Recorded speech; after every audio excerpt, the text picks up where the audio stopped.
मुस्तफ़ा, जो बात अभी ईरान के हवाले से हो रही है और जाहिर है कि एक वक्त टेबल के ऊपर मुख्तलिफ चीज़ें ना 15 तो पीछे रह गई जो अमेरिका की थी, अब तो सिर्फ 10 हैं जो कि यहाँ से बात हो, उसमें 10 में से भी उन्होंने पिक की हैं 2 कि मुस्तकिल जंग बंदी करें तो फिर आगे बढ़ा जाएगा या फिर ये आबनाए हुर्मुज़। क्या ट्रंप साहब को मजबूर कर पाएगा ईरान? रूस के साथ जो उनकी मुलाकातें हो रही हैं, चीन के साथ जो उनकी अगले महीने रूस के सदर की भी चीन के सदर के साथ मुलाकात है, तो आपको लगता है कि वो उस जगह पे आ पाएंगे जहां मजबूर कर सकें प्रेसिडेंट ट्रंप को कि वो पीछे हटें? अगर हम ये तस्वुर कर लें एक लम्हे के लिए कि अमेरिका के सदर को मजबूर किया जा सकता है, तो फिर हमें ये देखना पड़ेगा कि किस बुनियाद पे उनको मजबूर किया जा सकता है। इस वक्त स्ट्रेट ऑफ हॉर्मुज़ आबनाए हुर्मुज़ से सिर्फ तेल नहीं और जो पेट्रोकेमिकल के बाय प्रोडक्ट्स हैं जिनके अंदर हीलियम शामिल है, जो दुनिया की इकॉनमी में एक उसकी बड़ी इम्पोर्टेंस है, उसके अलावा वहाँ से जो फर्टिलाइज़र निकलता है वो तकरीबन अराउंड हाफ ऑफ दुनिया का फर्टिलाइज़र जो है वो वहाँ से निकलता है। बिल्कुल। तो अगर तो दुनिया और ये क्लोजर जारी रहता है और दुनिया एक ग्लोबल फाइनेंशियल कोलैप्स की तरफ जाती है, बिल्कुल, तो फिर तो जाहिर बात है अमेरिका के सदर के ऊपर प्रेशर होगा कि वो इस मामले को जल्द अज जल्द निपटाए। आज ब्रेंट चला गया है $110 पे, अगर वो $115 क्रॉस करता है तो अमेरिकन इकॉनमी के ऊपर भी उसके असरात आने शुरू हो जाएंगे। कल मैं न्यूयॉर्क टाइम्स में खबर पढ़ रहा था, चीन की इकॉनमी के ऊपर असरात आना शुरू हो गए हैं। यूरोप में जेट फ्यूल वो तकरीबन सिर्फ 4 हफ्ते का रह गया है। तो ईरानियन लेवरेज मुझे तो नज़र आता है कि जिसकी बुनियाद के ऊपर वो ये कैपेसिटी रखते हैं कि पूरा का पूरा ग्लोबल फाइनेंशियल सिस्टम एक अंडर थ्रेट उनके इस एक्ट की वजह से आ चुका है। ऑब्वियसली जो जंग है वो उनके ऊपर मुसल्लत की गई, आबनाए हुर्मुज़ खुली हुई थी, वो बंद उन्होंने अंडर कंपल्शन की, उनके ऊपर एक इलीगल वॉर थोप दी गई, तो उसके नतीजे में उन्होंने ये एक्शन किया। और फिर साथ ही साथ इसके बड़े और इफ़ेक्ट्स भी आ रहे हैं। जिस तरह आज के दिन की एक बड़ी खबर ये है कि मुत्तहिदा अरब अमीरात वो ओपेक से निकल गया। बिल्कुल बिल्कुल, हाँ। अब देखिए ओपेक से उसका निकलना, मैं फाइनेंशियल टाइम्स में, न्यूयॉर्क टाइम्स में, BBC पर ये आर्टिकल्स पढ़ रहा था। अंडरटोन उसकी ये है कि सऊदी अरब के साथ उनके ताल्लुकात ठीक नहीं रहे। हमने यमन में भी देखा और वो एक पैगाम देना चाहता था कि वो अपनी ऑयल प्रोडक्शन को रिस्ट्रिक्ट नहीं करेगा और बाकी ओपेक से अलग होकर फैसले करेगा। तो इसके इम्पैक्ट विद इन GCC भी आने शुरू हो गए। GCC टूट रहा है ना, एक तरह से देखा जाए, एक ऑफिशियल अनाउंसमेंट बाकी रह गई ना। तो मेरे ख्याल से बड़ी एक वाज़िया तफरीक हो चुकी है इस वक्त दुनिया में। एक वो निज़ाम है जो अमेरिका, इजराइल वो थोपना चाह रहे हैं दुनिया के ऊपर, इस रीजन के ऊपर। उनके साथ इस रीजन के अंदर UAE जैसे ममालिक अलाइंड हैं और दूसरी तरफ ईरान है जो हम ये समझते हैं कि इस पूरी रीजन के अंदर जो ग्रेटर इजराइल का जो एक ऑब्जेक्टिव है और जो इजरायली हेजमनी है, जो हमारे बॉर्डर्स तक अगर फॉर एग्जांपल रजीम चेंज हो जाती, जो उनका एक स्टेटेड ऑब्जेक्टिव था ईरान में, तो इजराइल तो हमारे बॉर्डर्स पर आ गया था। बिल्कुल बिल्कुल। तो जो उनका उस पूरी रीजन के हवाले से डिज़ाइन है, इस सारे में एक वो दुनिया भी उभर कर सामने आएगी जो इंटरनेशनल कवानीन, अक़वाम मुत्तहिदा का चार्टर बिल्कुल और उसकी तरफ लौटना चाहेगी। एग्जैक्टली एक ऐसी दुनिया के जिसके अंदर एग्रेसर के लिए कुछ रिस्ट्रेंट्स हों। ये नहीं है कि एग्रेसर जेनोसाइड भी कमिट कर दे, पैलेस्टाइन जिस तरह हुआ, कोई पूछने वाला नहीं है। इंटरनेशनल क्रिमिनल कोर्ट, उनके जो ओहदेदारान हैं, जो जज साहिबान हैं, उनके अमेरिका ने वारंट्स निकाल दिए। तो अगर पूरे आपने इस निज़ाम को मनहदम करना है, हाँ, तो ऐसी दुनिया बहुत से और ममालिक के लिए काबिल कबूल नहीं होगी। तो हमें बड़ी संजीदगी से इसको, और इसमें बड़ी इंपॉर्टेंट वैसे डेवलपमेंट्स भी आई हैं खुर्रम साहब। एक तो इसके ऊपर भी कमेंट आपका, दूसरा पाकिस्तान ने 6 रस्ते, ज़मीनी रस्ते ईरान के लिए खोल दिए हैं और जाहिर है कि उससे ईरान भी तिजारत करेगा, जो कि पूरे सारे दरवाजे उस पर बंद हैं, और पाकिस्तान के लिए भी ओपनिंग्स होंगी। एक तो इस हवाले से आप क्या देखते हैं? दूसरा, جو نائب وزیر دفاع ہیں ایران کے، انہوں نے یہ کہا ہے کرغزستان میں، اس میں ہمارے خواجہ آصف صاحب بھی گئے ہوئے، وہاں پہ انہوں نے کہا ہے کہ اب امریکہ کا تسلط جو ہے وہ دنیا اس سے آزاد ہو رہی ہے. تو کیا پاکستان کی جو یہ بڑی پیش رفت ہے اس کو کس طرح سے آپ دیکھتے ہیں؟ پاکستان میں پہلے بھی جو پاکستان کی قیادت ہے وزیر اعظم شہباز شریف اور فیلڈ مارشل عاصم منیب، انہوں نے جو اپنے آپ کو ممتاز کیا ہے پچھلے 1 سال یا اس سے زائد عرصے میں، وہ ممتاز ہی اس لیے کیا ہے کہ انہوں نے دنیا کے جو بدلتے ہوئے رجحانات تھے وہ غالباً باقی دنیا سے پہلے بھانپ لیے.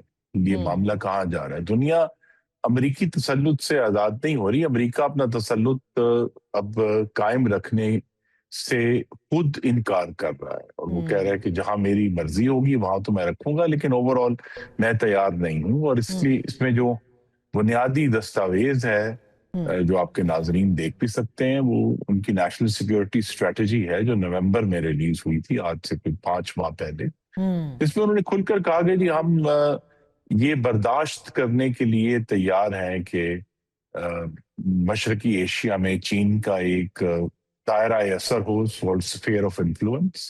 اسی طرح یورپ میں اگر رشیا اپنا اسفیئر آف انفلوئنس قائم کرنا چاہتا ہے، اور امریکہ نے واضح کہا کہ ہمارا اسفیئر آف انفلوئنس جو ہے وہ ویسٹرن ہیمسفیئر ہوگا، یعنی نارتھ امریکہ اور ساؤتھ امریکہ کا جو پورا 2 بر اعظم ہے. تو انہوں نے تو واضح طور پر کہہ دیا، اور اسی لیے آپ دیکھیے نا اس جنگ کی جو بھی ہم نے دیکھی ہے ایران اور امریکہ اور اسرائیل کے درمیان، 2 بنیادی حقیقتیں ہیں. ایک تو امریکہ کا یہ جملہ جو ہے اب تاریخی ہے صدر ٹرمپ کا، کہ جس کو تیل چاہیے وہ خود جا کر کھلوا لے آبنائے ہورموز.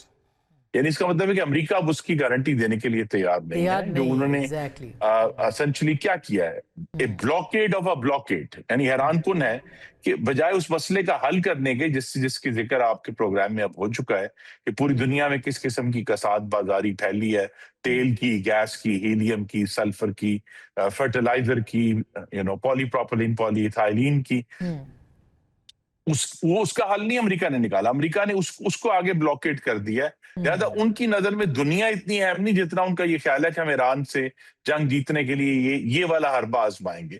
تو امریکہ کی جو سچویشن ہے وہ واضح ہے. دوسری طرف جو آئی تھنک جو ایک ریالٹی ہے جس کی طرف ہمیں جانا ہے وہ یہی ہے کہ وہ جو ایک بین الاقوامی نظام امریکہ نے اور مغربی دنیا نے کریٹ کیا تھا، چاہے وہ نیٹو تھا، چاہے وہ اقوام متحدہ تھا، چاہے وہ ورلڈ ٹریڈ آرگنائزیشن تھی، چاہے وہ پورا ایک UN کا سسٹم تھا، وہ تو اب بالکل انہدام پر آ گیا ہے، وہ نیچے گر گیا ہے. اور اس کی کچھ نہ کچھ شاید آوازیں ہمیں سب سے زیادہ چین سے سنائی دیتی ہیں کہ نہیں، کوئی سسٹم رہنا چاہیے جو یورپین ممالک ہیں، لیکن پریکٹیکلی وہ سسٹم اس وقت تو موجود نہیں ہے جو جنگ روک سکے. اور اسی میں پاکستان نے اپنا جو رول ادا کیا ہے وہ اتنا اہم بنا، اور پھر پاکستان کی پوری دنیا میں جس قسم کی اس کی ساکھ میں اضافہ وہ تبھی ہوا کہ اس ایسے وقت میں جب باقی تمام ادارے جو تھے وہ گر رہے تھے اور انہدام کا شکار ہیں، پاکستان آگے بڑھا اور اس نے ایک بڑی سب سے سنجیدہ کوشش کی جو اس کی پاکستان کی یونیک پوزیشن تھی ایران اور امریکہ کے درمیان. اور وہ یونیک پوزیشن جو ابھی حالیہ ہمیں کچھ 2 ہفتوں سے جو ڈس اپوائنٹمنٹ بھی ہوئی ہے، اس کے باوجود پاکستان کی پوزیشن اپنی جگہ پر مستحکم ہے، اور اب مسلم ہے کہ پاکستان ان بالکل آج جیسے قطر نے بھی آج کہہ دیا کہ پاکستان ریزالو کر سکتے ہیں. ایگزیکٹلی پاکستان کی ثالثی کے اوپر آج قطر نے بہت اطمینان کا اظہار کیا ہے، چین کر چکا ہے، ایران خود کہہ چکا ہے، مختلف ممالک جو ہیں اس پہ بات کریں. نغمانہ صاحبہ، یہ کہ بہت کم ملک ہیں جو کہ اس وقت جو سچویشن ہے اس کو صحیح معنوں میں ریڈ آؤٹ کر رہے ہیں، اور میں کہہ سکتی ہوں کہ Pakistan is one of them جو کہ اس پوری سچویشن کو بہتر طریقے سے ریڈ آؤٹ کر رہا ہے، اور کہ جنگ کے بعد کیا ہونے والا ہے. خود ایران نے جو تمام مسلمان ملکوں یا دوسرے ملکوں کے ساتھ رابطے کیے ہیں، اس کا مطلب یہ ہے کہ وہ ایک گریٹر الائنس کی طرف جا رہے ہیں، یا ایک بڑے الائنس کی طرف جا رہے ہیں آفٹر دا وار.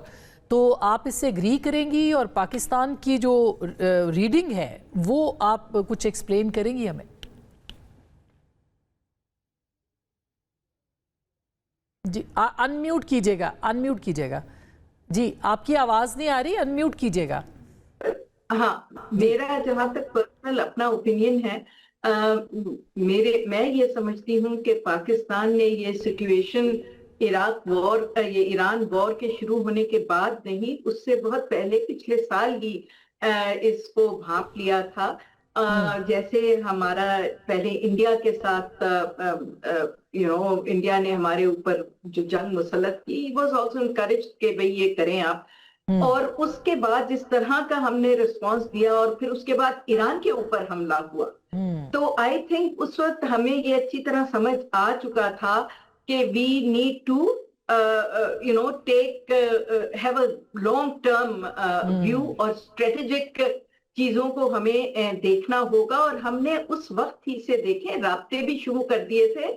और इसीलिए आपने देखा कि हमें वो बोर्ड ऑफ पीस में भी हम शामिल हुए और बड़ा अच्छा हमने वहां अपना किरदार अदा किया, और जो एक प्रिंसिपल स्टैंड था पैलेस्टीनियंस के लिए, हमने वो उसके अंदर लिया। तो आई थिंक हमने काफी पहले से इसको समझ लिया था और हमारी ऑलरेडी डिप्लोमेसी शुरू हो गई थी। और उसके बाद जब ये ईरान पे इन्होंने बात करनी शुरू की कि जी हम अभी एयरक्राफ्ट कैरियर्स भेज रहे हैं, वो तो आपको याद होगा कि सिर्फ पाकिस्तान था जो बहुत ही शटल डिप्लोमेसी कर रहा था। इसमें प्राइम मिनिस्टर भी थे, फील्ड मार्शल भी थे, हमारे साफदार साहब भी थे, फॉरेन ऑफिस सारे उस वक्त एकदम से मसरूफ हो गए थे इस कोशिश में कि और खुद पाकिस्तान ने ऑफर किया इस बात को और इनिशिएटिव लिया। इसके लॉन्ग टर्म इम्पैक्ट होंगे और ये बहुत मुश्किल होगा।